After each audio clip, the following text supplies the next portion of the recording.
Good afternoon, everyone. We're going to do three things today. To start with, we're going to look at the alien autopsy film in full. Now, apologies to anyone that's seen it before. Maybe I get a bit bored with it, but we're going to show it in full, unedited, for those that haven't. So I'm going to take a close look at it. I'm going to look at some of the research that's been done into it over the years, and some of the recent material that's come to light in the last few months. And we'll try and pick up some points as we go along the way. So if we can just begin and run the film.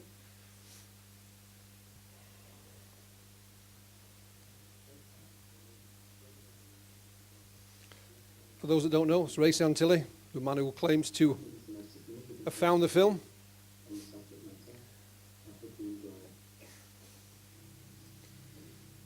For those that don't know, he claimed that in 1992, the summer of 1992, Ray was in Cleveland, Ohio, in the United States, looking for vintage film of Elvis Presley, Pat Boone, the old rock and roll stars. Apparently in the 1950s, this was the kind of area that they used to tour. And Ray was in that particular field of business, film. He claims he came across an old boy who sold him a bit of film of Elvis as an unknown. They did a cash transaction, thank you very much. Everybody was happy. Santillis claims that before travelling back to the UK, this elderly gentleman approached him again and said, look, before I was a freelance cameraman, I used to work for the US military. And in 1947, I was flown to a place near Roswell, New Mexico, where I filmed the crash that has become famous around the world. Are you interested? I still have a few of the canisters left.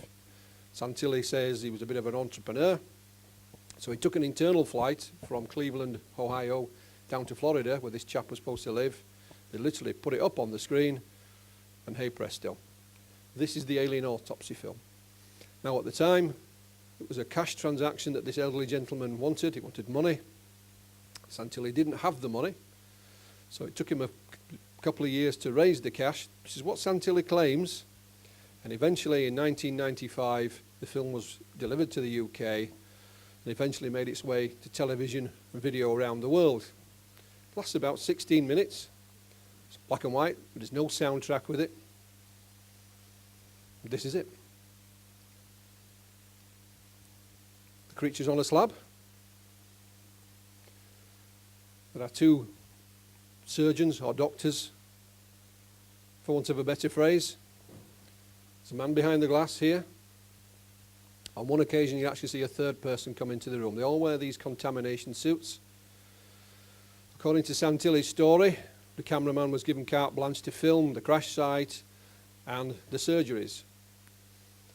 The story is that in 1947 the United States Air Force and the Army were all one entity, but at that point they were splitting off into two separate divisions to become the Army and the Navy and the Air Force. They went their separate ways.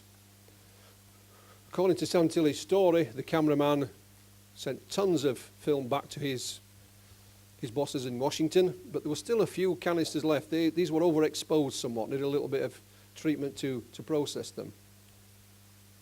When the Army and the Air Force went their separate ways, he was unsure of who to report to for a short while.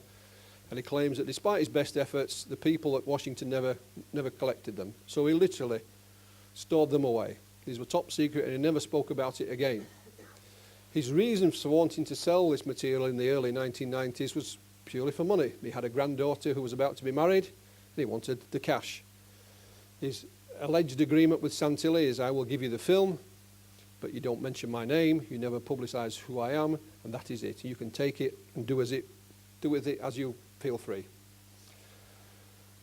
As you can see, it is female, but it has no secondary sexual characteristics. There are no breasts, no nipples, there's no belly button. If you look closely on each hand, it has 6 fingers. On each foot, it has 6 toes. When the film was first shown, it caused quite a storm, which we'll come to later. Now in 1993, I used to work for the British UFO Research Association as their press officer, and I was contacted by Ray Santillis. He first simply asked, would Bufora be interested in helping to make a general UFO documentary? I said, well, maybe. We had a number of telephone conversations. At some point down the line, he went on to say, well, I have actually got film of Roswell, as he called it in those days, Roswell. And it is the creatures being autopsied. Of course, the simple question was, show me. If you claim to have this, you're just a man on the end of a telephone. Show me.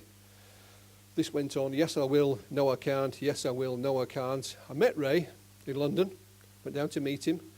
Bufora used to stage their events in London. His offices were quite nearby, so I met him one night. He told me the story of the military cameraman buying the film for cash. So again, I said, well, show me. Yes, I will, no. This went on backwards and forwards. In early 1995, I was Bufora's Director of Investigations and Conference Organiser. And I had literally been sent a videotape of Roswell the movie, which was being released in the UK. It was only a small release, but it was a review copy. And I just thought, well, I wonder if that Santilli guy still claims to have this here film.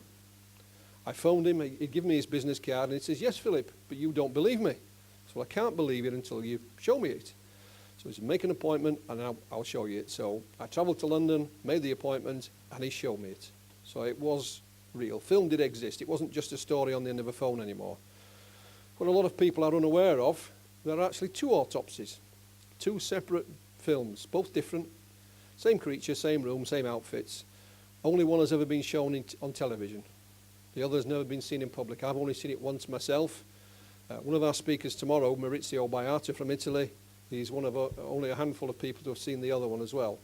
So there are two separate films. There's also a piece of film that's never been seen on TV called the tent footage, which we're not showing today, but we'll look into later on. And at the end of this one, there's some debris, some wreckage. So there's four separate types of film. There's one, the tent footage, there are two autopsies, and one piece of wreckage. So when I saw the film, literally in Ray Santillis' office, put it on the cassette player, showed it there and then. I already had a conference organised that year for Bufora in Sheffield, and I just said off the top of my head, will you show it at the conference? He said yes, on one condition, and that condition was that I helped him investigate the film. So we shook hands and that was it. Ray also made his own video, which this is on. This comes to the end of it. There's a number of people interviewed, for which I'm one of them. I wrote the video for him, and I actually was a paid consultant on that video. And that is it. There was a rumour went around at the time and persisted for many years that I was on Santillis' payroll. I wasn't on his payroll. I was paid to work on this video, a copy of which I'm playing now. But that was it. Many long conversations with Ray, and I said that if we could ever get to the bottom of the film, we would. And he said, that's fine, Philip. He accepted that. It was almost, not quite, but almost like a challenge that he was giving us. Not just me, but people around the world. Now, at that point, this is early 1995, there were no television involved, nothing. Ray had planned to release all the film on his home video that he was going to sell. A friend of mine called David Clark, or Dr. David Clark as he is now. David's from Sheffield. He's also a well-known UFO researcher and author. But David is also a journalist, and he used to work for the Sheffield Star. Now, David rang me out of the blue, said, I'm writing a feature for the Sheffield Star about a young lad starting up in UFO research. Give me a couple of lines for your conference in August, Philip. So I said, you know, we had some Russian scientists come in, people from Africa and so on. Oh, and by the way, alien autopsy film. Literally, a couple of lines in the local paper. A couple of days later, I was phoned by a company called White's Press Agency. They asked me a few more questions. Is this true? Are you showing this film? Yeah. Can you tell us a little bit more? Yeah, a little bit, but that was about it. And the next thing I knew, we were getting phone calls and faxes from around the world. The story had literally went around the world. And, of course, they couldn't find Ray Santilli. He just said London businessman. Didn't tell his company name or anything like that, but they had no problem in finding me. So I just passed on all the media to Ray Santilli. And that's when the TV and various other media outlets first became involved. The film was shown quite literally around the world in August of 1995. We showed it at our conference in Sheffield before it was premiered on television. I think at last count it had been seen in over 22 different countries around the world. Now, the one thing that comes into the whole story of the film is money. Ray said right from day one that he was a commercial animal. He was interested in commercializing this film and making money from it. He never made any secret of that whatsoever. I have no idea how much money he made for it, but I can confirm that the Americans, for example, when they showed it on the Fox network, paid $250,000. And Ray also took a share of the video rights when it was released on video, which I think in that first year sold something like 100,000 copies. So just give you an idea of the kind of revenue it generated around the world. It probably runs into several million pounds at the very least. This is it. This is the film that caused all the controversy. It was probably the first UFO battle, if you like, that was fought on the internet. Remember, this was 1995. The internet was still in its infancy as far as home users were concerned. And the story spread around the world. And, of course, the different theories and conspiracies and arguments and counter-arguments and claims and counter-claims went with it. I've just learnt today that as far as Italy is concerned, I'm still considered in some quarters as working for the government. That's great. I don't mind. I just wish to know where they're paying me, because it's not going in my bank account. And I just wonder if my employers at the Halifax are aware of it. But that's the kind of things that happened. I think one of the reasons why people thought I was on Santillis' payroll at this time, because my wife and I, just by coincidence, built a large extension on our house, an extremely large extension. And at the time I was working in a factory. I was a factory worker. I thought, how can Philip Mantle afford to buy this huge great extension on his house? Well, no one ever thought to ask me, but it was quite simple. I didn't have the money, but my wife did. She had had a property of her own, which she'd sold, and that's where we used the money. It cost £35,000. But nobody ever thought to ask. They put two and two together and made 76, which was great.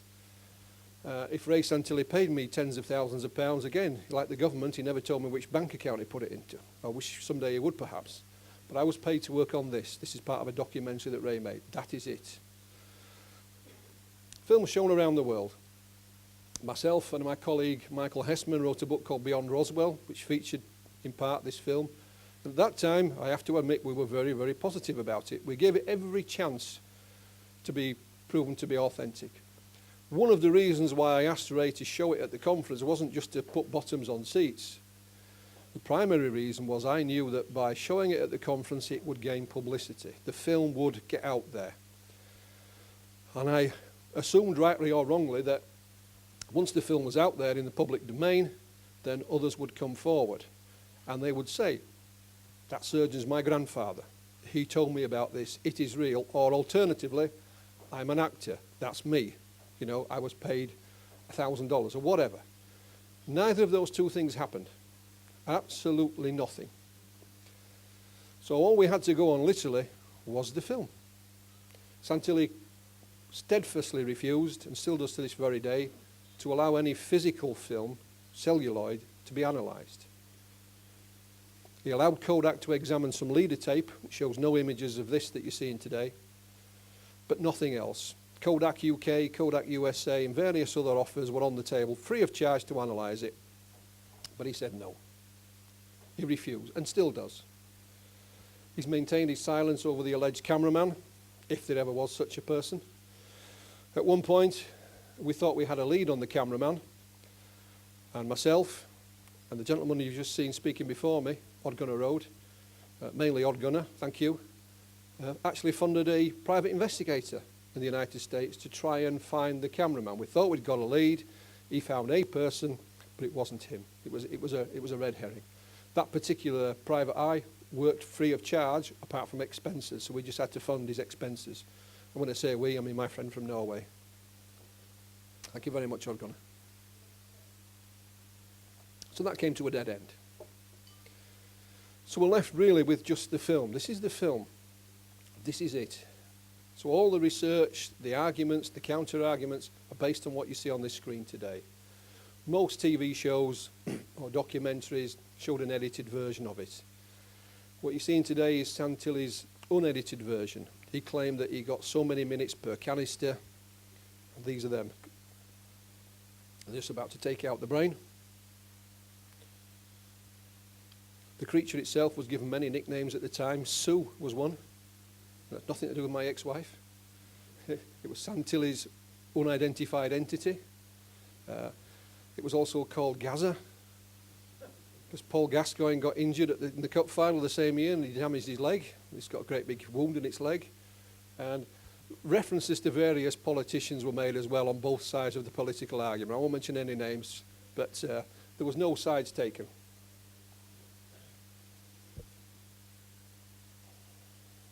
But it was literally debated around the world. I spoke in Germany, many times in Italy and San Marino in the United States. Other colleagues that were involved, like Maurizio, who you'll hear speaking tomorrow, or Gunnar from Norway, were involved. It literally was debated around the world. It was shown on television in Russia, excuse me, Japan, the Middle East. It caused a huge furore, absolutely huge furore.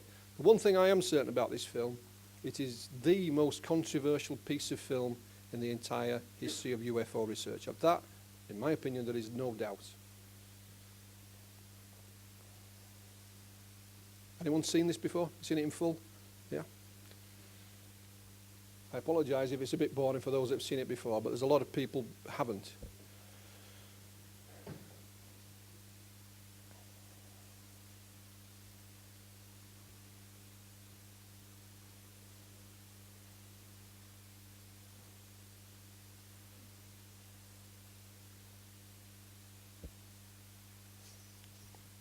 These headings you see here, according to Santilli, are what were on the canisters of film. So it tells you what was actually in that particular canister.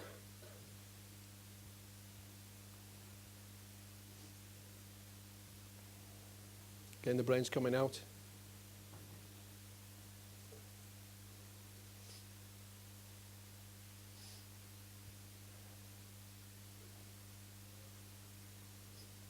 I know on one of the occasions when we showed the film in America, there's actually a jump in the film, just jumps.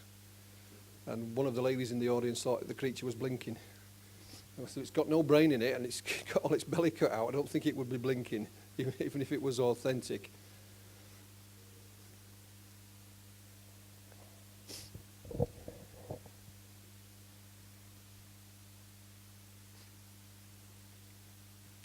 But I know when we first showed the film in Sheffield, it was actually, you could hear a pin drop in the audience. It was quite a sight in its own to look at the audience reaction to the movie, to the film, rather than the film itself.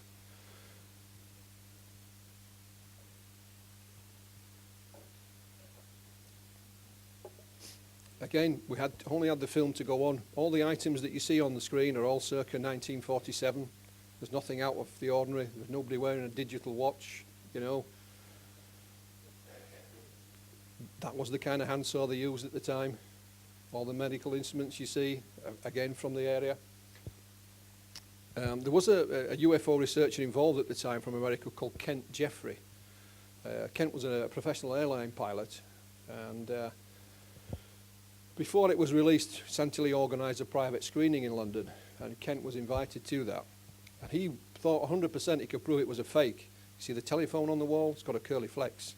And he was sure that in 1947 there was no such thing. Well, of course there was. They didn't come as standard, you had to order them. But they were there in 1947.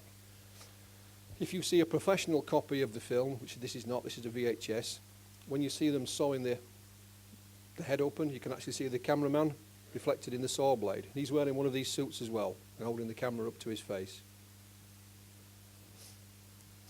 I think this is where they're about to remove the brain.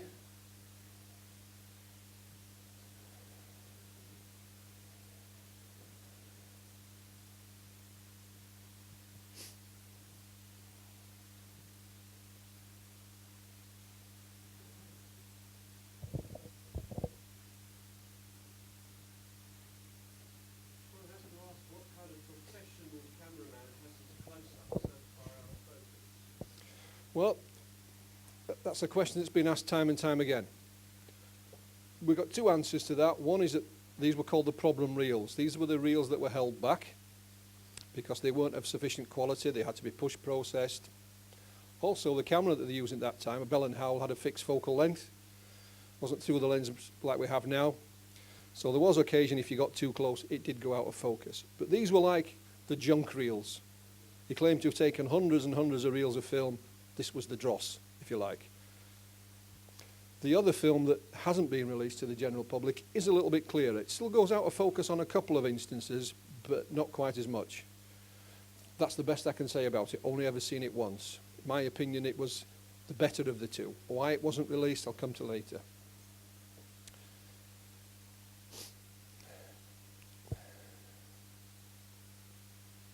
There's the telephone I was talking about on the wall. Kent Jeffrey stated, absolutely did not exist in 1947. Well, I'm sorry, Kent, but you were wrong. They did. There is nothing on the screen that would show the film up. Absolutely nothing. Yeah, there's a microphone, which is standard equipment in an autopsy room, because there were talk while they were chopping things out, saying, I'm now doing this, I'm now doing that. Well, I think they do have them on occasion. You might see it in... Yeah, we don't have it, no. There's no soundtrack with it. This is the wreckage. This bit's called the tagging, because a lot of the wreckage had a paper tag with writing on it attached to it.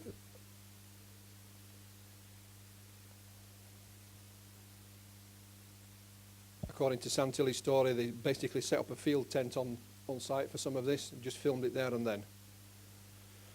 Again, according to Santillis, he claims that the cameraman, when he got to the site, he'd been told it was a Russian spy plane that had crashed, because see, it wasn't.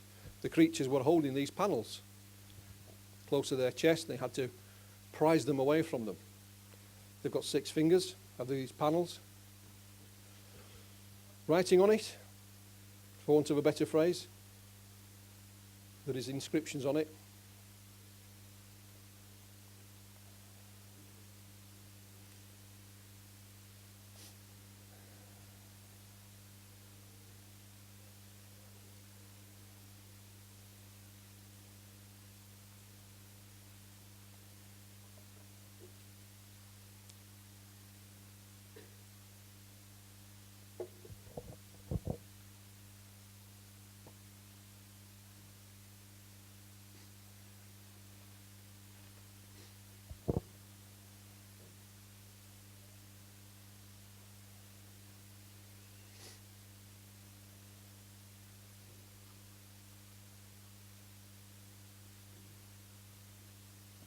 As you can see, the panels have 6 fingers, some kind of buttons on the end of them.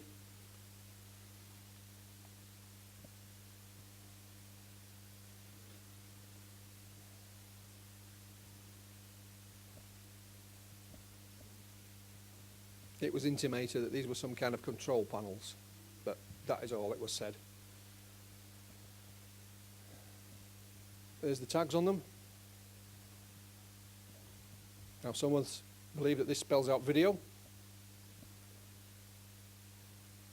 And then an O again, and then TV, as if it's a kind of a clue. I'll come to that later. Just shows you them around, shows you what they look like.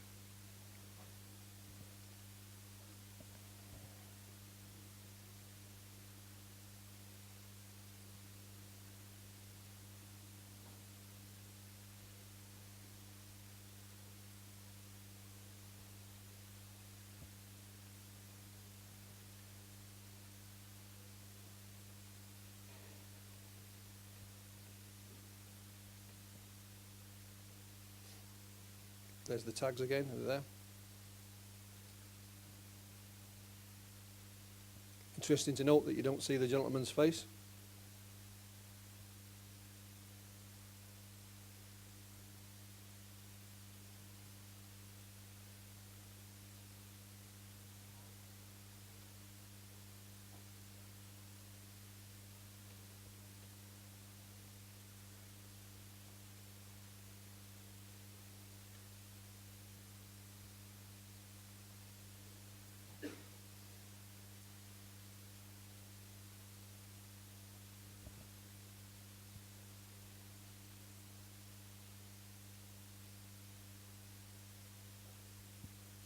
It's just a smaller piece.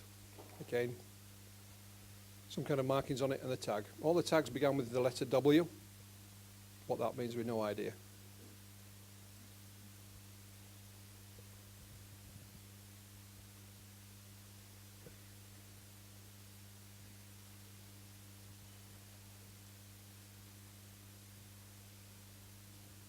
That's it. Could you stop the video, please, Mike? That is the film. That's that made such a furore around the world, quite literally. So what can we make of it? So, like I said, we didn't have any celluloid to examine. The bits that Santillis gave us were absolutely useless. They had no image of the creature or any of the wreckage on there. He did give little bits. I still have a piece, but it's absolutely worthless. We had no cameraman, so we couldn't check his credentials. Was he in the military? Did he, is he who he claims to be? So all we had literally was the film. So we set about, first and foremost, just trying to investigate what we could with the film itself. This is Ray Santillis. This is one of the canisters that he claims the film arrived in. Again, we checked that out. The canister itself is from that particular era. But we have to remember, Santillis as a business is in collecting vintage film, archived material. I mean, one of the things in the early 90s that Ray was perhaps more enthused about was a box of old photographs of the Beatles that he bought at auction. So that was the kind of business environment he moved in. If he wanted to find a bit of old film or an old film canister, I don't think it would be that difficult. This is Santillis. This was taken in 1995 by a colleague of mine, Michael Hessman, taken it outside Ray's offices in London. Can anybody here old enough to remember the Balcombe Street siege, the Iranian embassy? We had offices on the same street, the exact same street. This was a statement released just a couple of years ago from Ray Santillis, basically just sticking to the same story. He was saying, we've now had 10 years of the film and nobody's been able to prove it to be a fake. This was just last year. I asked him to give me a comment. I was preparing a book all about the film. I wanted an up-to-date comment from Ray. Without reading it all out, it just says basically what I said was true, and the film keeps its integrity, is the word that he likes to use. It keeps its integrity. We examined all the artifacts you see on the film. As I mentioned, the curly flecks, yes, they did have them. All the medical instruments were all circa 1947. It's one or two things you don't see in the film that we are told by the medical profession that should be there for examining. When you do an autopsy, they usually have a weighing scales. When they take out the various organs, they weigh them and document them. We don't see one, but it doesn't mean it's in there. We can't see the whole room. But there was nothing stood out that said this is definitely a fake. These are a couple of poor quality stills from the second autopsy that has not been released at all. It's just to show that there was another autopsy. The film is a much better quality than this. This was a couple of poor quality stills released by Ray. One of the other things released by Santillis were copies. We've never seen the originals of these. Basically, the film is in a canister. The canister went in the box. And around the boxes, so it was a hand-sealed label. On that label, it had an official seal stamped on it. It tells us what kind of film that was used to film this. And it was Cine Kodak high-speed Super XX panchromatic safety film. And bear in mind, we've not seen the original of these. All we ever saw was photocopies. The official seal is there. And when these were released, again, there were those that thought, hey, presto, we've got him. Notes on the boxes.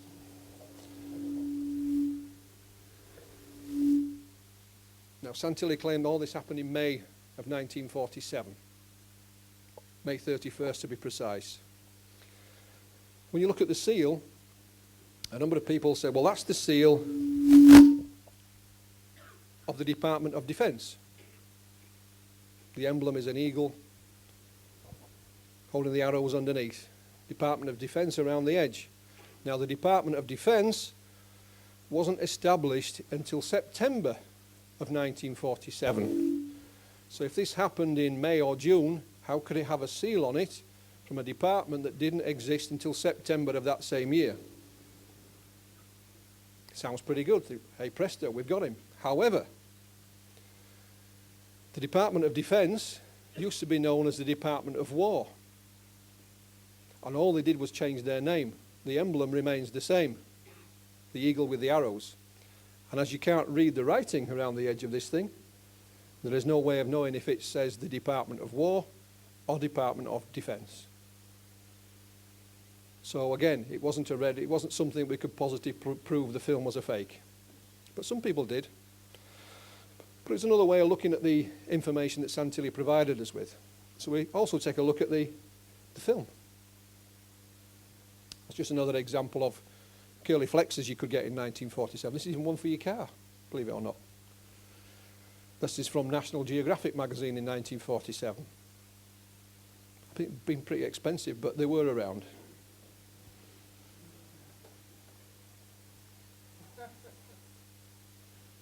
Now, one of the areas we looked at, bearing in mind we've only got the film to look at, is it a fake? If it's a fake, then somebody's made it, they've made dummies, they've cut it open, etc. Now, a number of television companies around the world took up that challenge and tried to recreate the film. This was one that was done for Canadian television. It's called Twin FX, twin brothers who run a special effects company. They've done a lot of work for Canadian television. They worked on a David Bowie movie.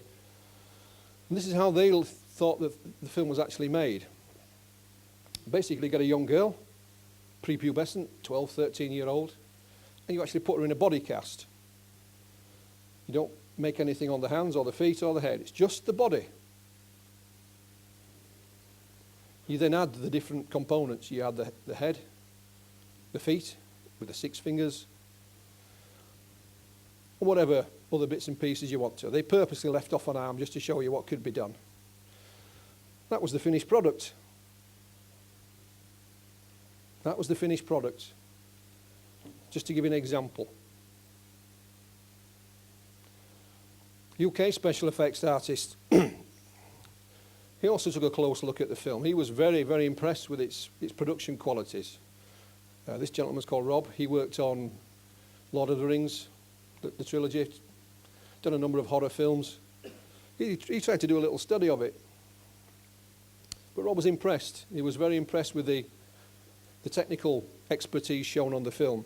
So one of the things we tried to ask was, well, if it's made as a special effects, how much would it cost? We could never get a definitive figure. It depended who you spoke to. The Americans would charge a lot of money, as they do. Brits, not so much.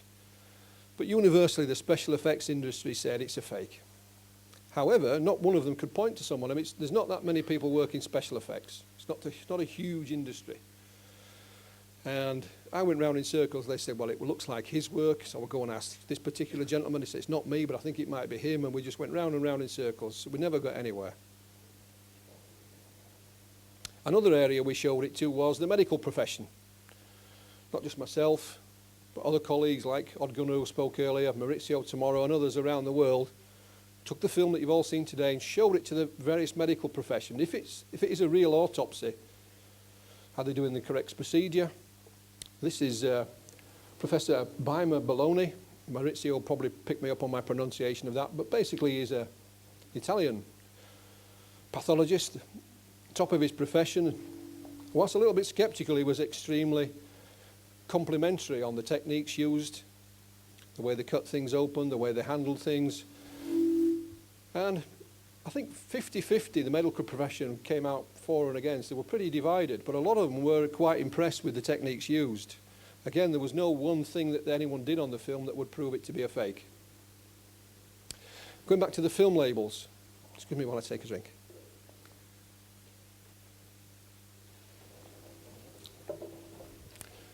Super XX, Panchromatic Super XX. A colleague of mine in the United States went to the Kodak archives to see what we could find out about this type of film.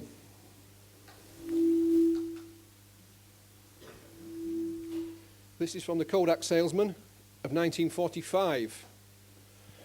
One of the other criticisms of the film is that it's shot in black and white. Surely if this was an alien from another world, it should be shot in colour. A reasonable argument. Kent Jeffrey, who I mentioned earlier, stated that all autopsies conducted by the military were shot in colour. Can you ever remember the TV show called Sightings that used to be out in the States? They ran a piece on there criticising it, and they said, we'll show you. And they showed you a military medical film from the 1940s. It was in black and white. Kodak salesman basically tells them that after the Second World War, there was a shortage of colour film. Whilst the war was going on, the military had first option on the colour film. Once the war had ended, they didn't have it anymore. And there was a shortage, and they're actively persuading their salesmen not to promise to deliver colour film because there was a shortage of it. We also went to the National Archives in America, and they couldn't find a military medical film that was filmed in colour prior to the Korean War in the 1950s. So that tended to support Santillis' argument. What we did find for Super XX, this is from Kodak's own archives, is one of the recommendations there. Super XX is surgery. So even the film, the type of film, tended to support what Santilli had been saying. Super XX recommended by, there's a number of other uses, but one of them is surgery. It also says on here somewhere, under subdued lighting. So that seemed to fit.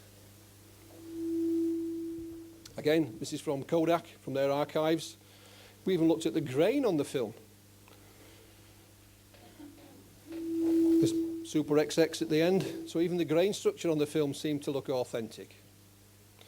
So things seem to be moving in the right direction. Santilli also released a small home video claiming to show his cameraman, this mysterious military cameraman from whom he'd bought the film. Now, sometime in 1995, I received a telephone call from a guy claiming to be the cameraman. Santilli said, he'll ring you tonight, Philip, at 8 o'clock or whatever. Some old boy on the end of the phone with an American accent told me absolutely nothing. What Santilli claimed is that they put a number of questions to him. He sat in front of a home video camera and just answered the questions. It runs for a few minutes. He says absolutely nothing, but this is a still from it. This is supposedly the cameraman. Now, I mentioned the tent footage. Again, it's never been shown on television around the world. It was the first piece of film I ever saw from Santilli. I still have the copy at home. Runs for a few minutes. The camera is static, unlike the autopsy. It doesn't zoom in. Basically, what you see is a creature on a slab. You see the feet, the hands. Two men here, whose faces can be seen. They seem to be taking some kind of fleshy tissue from the side. And on occasion, there is a figure here walks with his back in front of the camera. He's got some kind of overcoat on. It's very grainy, very poor quality. A little bit enhanced. Doesn't show an awful lot of detail. That's the tent footage. It runs for about 5 or 6 minutes, I believe, somewhere around there. This is the man that made it. Now, bearing in mind, Santilli said that the tent footage was in a field tent. When they first landed there, they took the aliens there and he filmed a bit of footage. I forget the date, but in the later 90s, I got an email from a chap who said, I know something about the alien autopsy film. So he gave me a telephone and I spoke to him, and he says, but the piece of film I've seen, Philip, is not that's been shown on TV. And he described it, and it was the tent footage. Now, this chap had nothing to do with UFOs. He got a passing interest, that was it. He was into animation and sound effects for karaoke's and this kind of thing. And he told me this story that he'd been to a place in Milton Keynes to work for a small company there and licensed. They used to license bits and pieces off each other.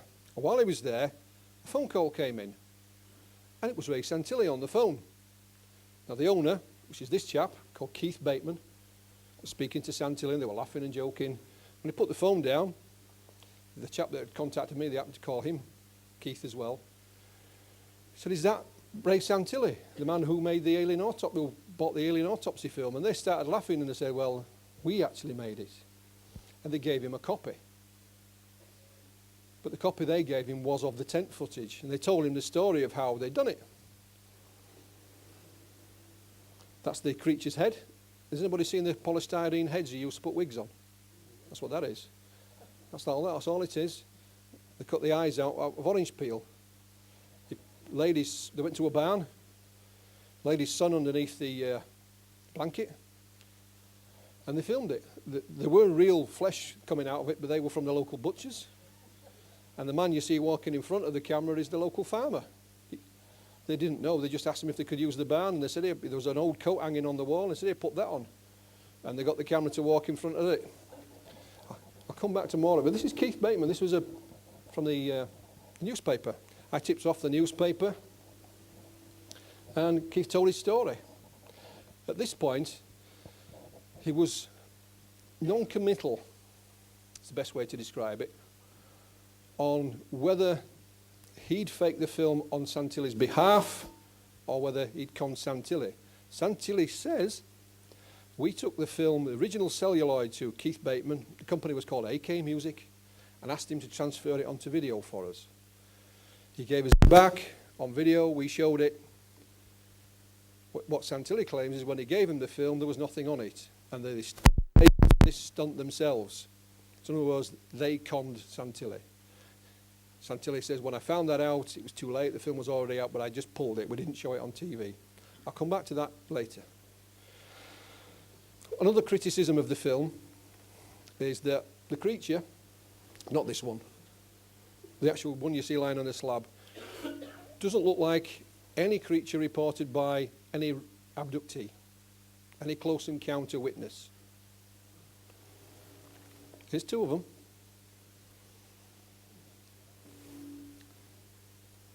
This one on the left is probably by the most famous abductee. It's Betty Hill.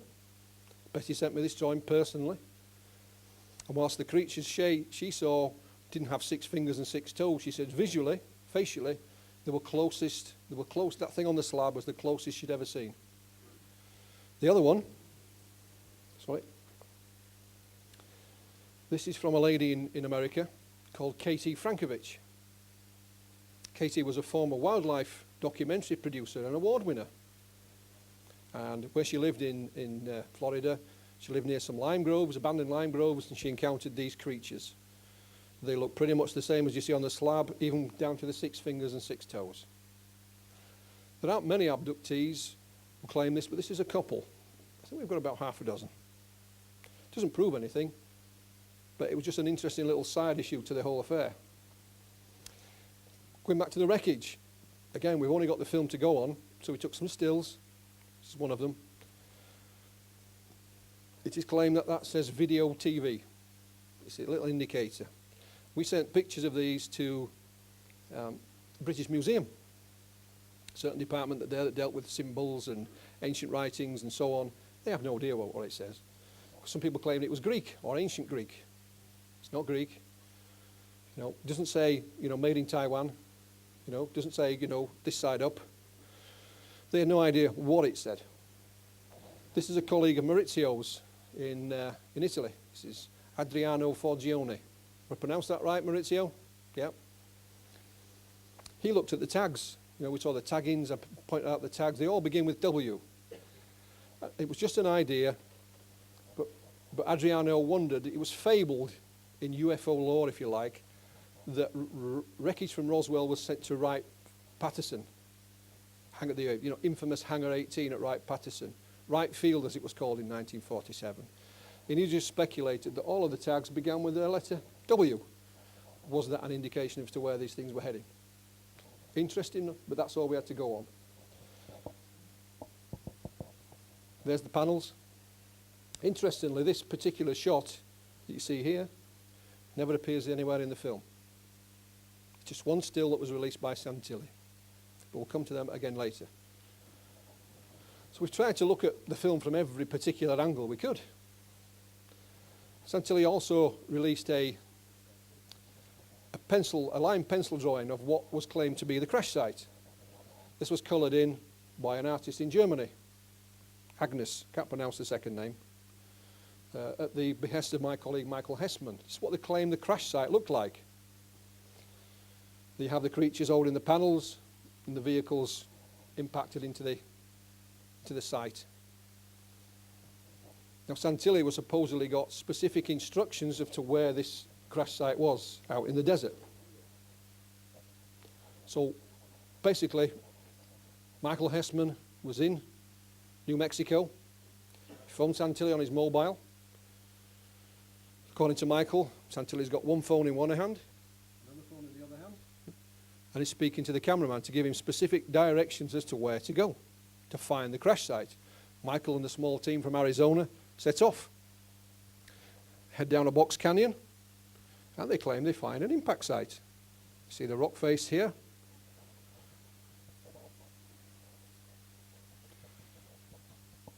Michael's convinced that this is the impact site.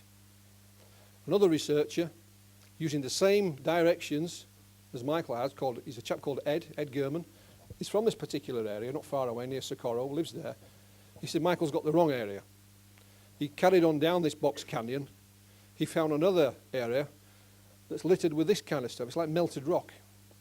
I'll try and pronounce it. I think it's called cristobalite. I don't know if that's the correct pronunciation. But Ed has claimed, and these are his photographs, that this area, just this one area alone, is covered in this stuff, and that it's not a natural formation. And he, again, is convinced that this is the correct location, that Michael was wrong and he's right. Some of the rocks in the area are burnt on the top, but not underneath, not at the side, and only burnt from one side. Again, some of the trees are burnt on one side and not the other. I think a gentleman just mentioned here, test areas could be. We also asked if this is a true, authentic military film, of which we've seen a small sample of, you know, the problem reels that Santilli's mysterious cameraman claimed to have. Is it possible that anyone else has seen it? According to the cameraman, there were dozens, hundreds of reels sent to Washington. This man claims he saw it, but in the 1960s.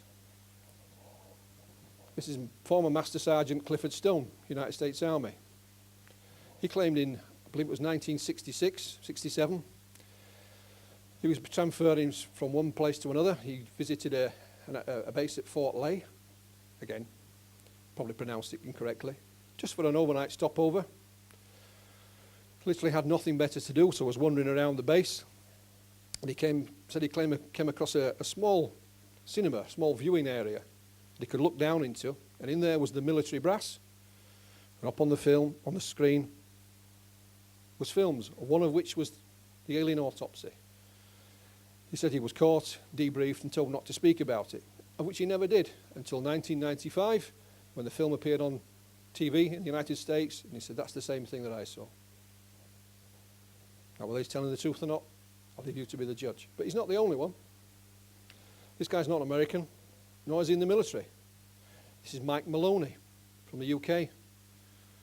Mike is the highest and most multi-award winning press photographer in Britain. He's now, Dr. Mike Maloney has a PhD. He's press photographer of the year 3 times, was chief photographer for Mirror Group newspapers. Mike in the 1970s was sent to California to Disney to cover a number of movies for the Mirror. While he was there, he was introduced to one of the head PR men, and they were sat having lunch one day and they got chatting, and they also met with some of the original Disney animators. They were looked upon as gods almost. These were the people who did Mickey Mouse and Snow White and that kind of thing. The next day, Mike was invited to a private screening of some films that they wanted his professional opinion on. As a photographer, they wanted his opinion. Went to a house with the old reel-to-reel. Flying saucers were seen, and hey presto, the alien autopsy film as well. Mike says it wasn't exactly the same, but it was pretty close. Mike even noted it in his diary. He gave me the exact date, which escapes me today. I've seen his diary, it is in there. It was just a little pocket diary he used to keep for all his little notes. That's Mike Maloney, and he swears to this very day that what he saw was the genuine article. These weren't shown as Disney recreations. These were the genuine article. So there's quite a bit of information there that might support Santilli, perhaps. Just a few months ago, this chap produced a documentary, probably better known for his work on TVAM, Eamon Holmes. Eamon Investigates. 3 years ago, roughly, I wrote an article for Graham Birdsall for UFO magazine. And it was basically the content of my talk up to now, what we'd learned. At the end of it, I said, anyone know anything about this film? For or against, please contact me. Here's my telephone number, my address, email. Again, I got an email from a chap who called himself Simon. Simon says, I know something about this film. Yeah, I've heard that before. So I finally met Simon in Manchester. Claimed to live in London, but I met him in Manchester. You speaking to him on the phone, he was a northern lad. He claimed that a friend of his, sounded like either a close friend or even a family member, had been involved with the film. Not only had he been involved in it, he'd made the dummies for Ray Santillis. Now, at this point, he wouldn't tell me his name, but he gave me enough information to try and find him. What Simon asked was, do you think TV might be interested in this story? Now, in 1995, there were two documentaries, which are the main ones that were made. The one in the United States was for Fox, made by Robert Kiviat. There was one made in the UK by Union Pictures. The producer was John Purdy. I emailed both of these gentlemen. I said, I have a chap here who claims to know something. Are you interested? Bob Kiviat said yes. John Purdy said, well, not really. Passed all the details on to Bob. He signed a non-disclosure agreement, so he couldn't tell me anything. But we had perhaps an opening, closure almost. For 3 years, Bob tried to negotiate a TV deal with the major networks in America. Got absolutely nowhere. In between time, I worked for a small publisher in Leeds. And my boss there had a partner who was in the TV business. And he'd been approached by Ray Santillis to look at some contracts. And these contracts were for a movie. And that was for the movie Alien Autopsy that's been on general release. So we got to know in advance that Ray was busy making a movie as well. I was invited to take part in Eamon Investigates. Lo and behold, Santillis had found out we were onto him. I contacted the movie company and found out who this man was. I had a name, but I had it confirmed by them. I'll come to that in a moment. He now changed his story. He says that when we got the film back home, most of it was damaged. It rotted, it melted, stuck together, it was yuck. 95% of it was useless. So we restored it. We restored the film. His partner, Gary Shoefield. Gary was actually supposedly with Ray in America when they purchased it, although Gary never met the cameraman. This is the man. The name I was given 3 years prior to this was John Humphreys.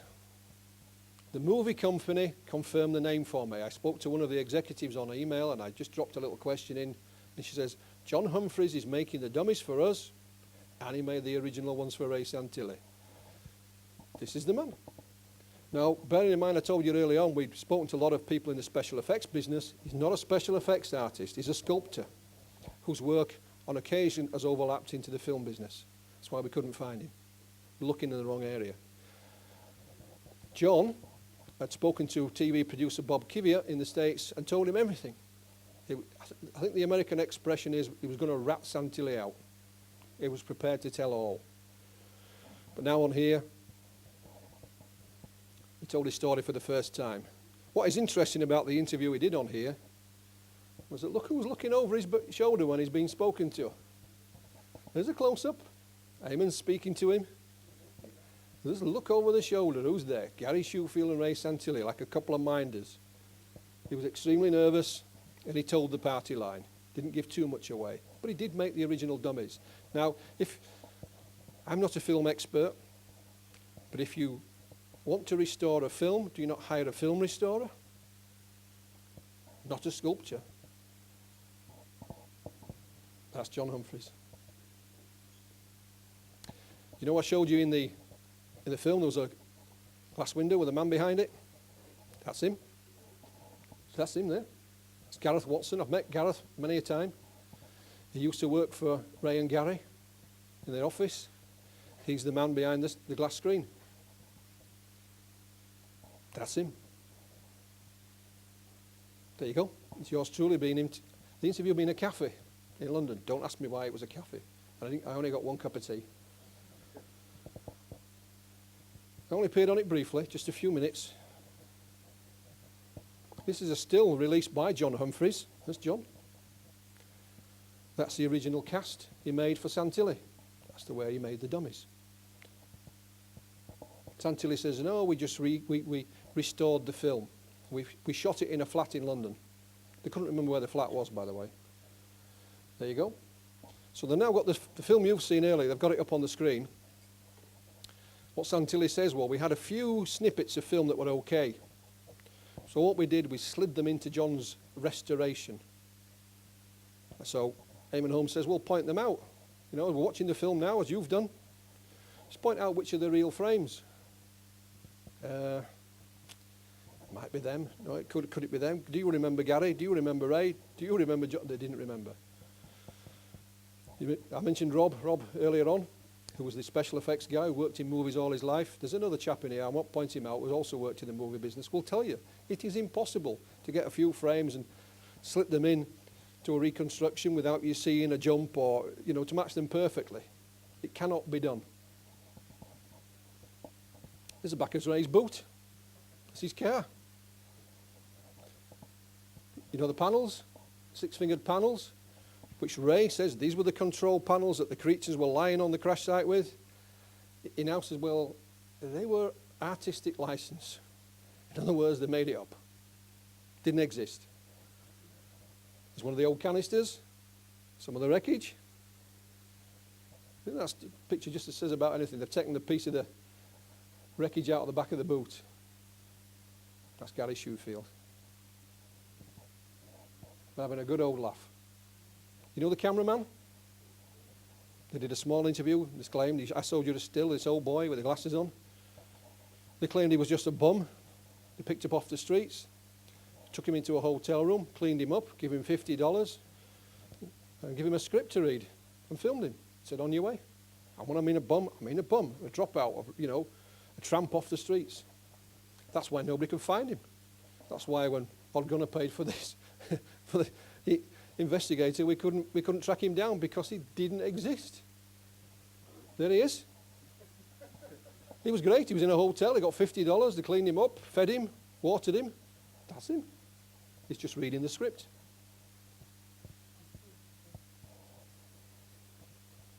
On Eamon investigates, they ask him, well, have you got any of these? You claim to have bits of film. Have you got any? So Ray opens a little, almost like a little cigarette holder type thing, a little cigarette case, and pulls bits of them out. These are them.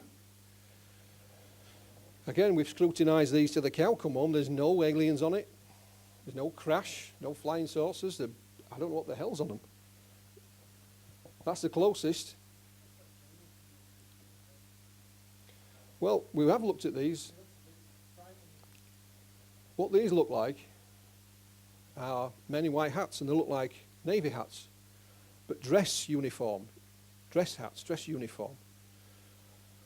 But again, Ray's in the business of collecting bits of film. Colleagues had commented that these look to have been deliberately damaged to try and obscure some of the images on them. But whatever it is, they're not of an alien dead or otherwise at Roswell. It could be anything. It could be David Shaler. I was going to say that because he's gone. Back to this man, Keith Bateman. Keith had closed down AK Music and set up another business, moved to a different location. Met up with him again, and this time re-interviewed him. Keith told us how the whole story started. Now, Keith will openly admit that he's a scam artist. They won't do things that are necessarily illegal, but they will try and produce a video to make money. They were very successful in the 90s doing karaoke videos and made quite a bit of money. I'll tell you a little amusing story he told us. There was a time when the Keep Fit videos were all the craze, real boom. And Keith and his partner wanted a new Keep Fit video to try and cash in on the boom. So they came up with the idea of doing a Keep Fit video in the nude. Not them, but hiring people to do it in the nude. So Keith gave his colleague a small amount of money and said, go away and make it. So they hired 2 actresses, inverted commas, and an actor, and they basically did some exercise and filmed them in the nude. They showed it to someone and said, you can never broadcast this because what they're doing is not correct. The people could hurt themselves. You could be sued. But they spent the money. So Keith came up with this idea. He said, he told his producer, I'll claim I phoned you from abroad and it was a bad line. And I'll say I wanted a new Keep Fit video and you thought I said nude. And he went and made it. They sold that story to the News of the World, which they got paid for, and they sold bucket loads of the videos. And apparently you can still find it on some of the more obscure satellite channels. But that's the kind of guys they were. And they used to work hand in glove with Santillis. You know, they would license things to him, vice versa. Claims one day Santillis was in their office in Milton Keynes, AK Music, and one of his staff had a book on Roswell. Keith said, wouldn't it be great if we had some footage? Sorry, Santillis said, wouldn't it be great if we had some Roswell footage? We could really sell that. So Keith went, bing. He went away and made the tent footage. In Bedfordshire, in a farm, with the giblets and the farmer, you know. Took it to Ray Santillis and said, what do you make of that? And he said, well, it's too dark. I want something better. Come back with a better proposal. Now, Russell and Mick were there when we interviewed this chap. So he phoned Pinewood Studios in England and said, give me a quote. And I think they quoted him something like £25,000. He put his own production costs on it and said to Ray, it's £45,000 to make a new one. They said, forget it. But didn't give him his tent footage back. Now, Keith was amazed a couple of years later when Santillis came out with the autopsy film. But just prior to that, Keith had planned to release the tent footage on TVAM. They were booked to go on the next day. Santillis was on holiday in Florida, somehow got to hear about it, flew home in a rage, and went mad and said, what can I do? I've got something else in the pipeline to stop you doing this. So Keith says, well, some money. Give us some money, and we'll pull it. And there was a substantial amount of money was mentioned. Wasn't a couple of quid. Literally that afternoon, Ray sent a motorbike dispatch rider with the cash in a brown paper bag and a little message in it as well, which I won't go into. So they pulled it. But when Santillis sold his film package around the world, it still contained the tent footage, which he already knew to be fake. But Keith says there was no autopsy film. The idea started that day in his office. His colleague was reading a book, and Ray Santillis said, wouldn't it be great if we could get some Roswell footage? We could really make some money of that. Alien Autopsy, the movie, came out not that long ago, a few months back. It's not bad. Anybody seen it? It's not bad. It's not bad. It's not great. It's more got a kind of a TV sort of movie theme. It basically retells Santillis' new story to some degree, with a few bits and pieces added. It's just about to be released in America, November the 11th. How the Americans will treat it, God only knows. But Ant and Dec, that hasn't done them any harm. They're still on a Saturday night, aren't they? There's some scenes from it. I don't know which one is he, Dec? Whichever one he is, he plays Ray Santillis. That's his mysterious cameraman buying the film. Yeah, he's Dec. Ant and Dec. Yeah, there you go. That's a still from it, from the film, the movie. The dummies were made by John Humphreys, who originally made those for Ray Santillis. There he is, working on them on the set.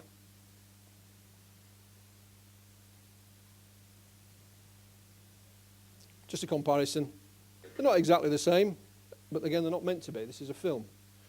It's not meant to be historically accurate. You know, ever watched an American war movie?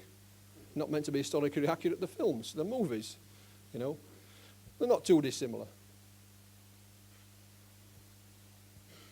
So we released the details to the press.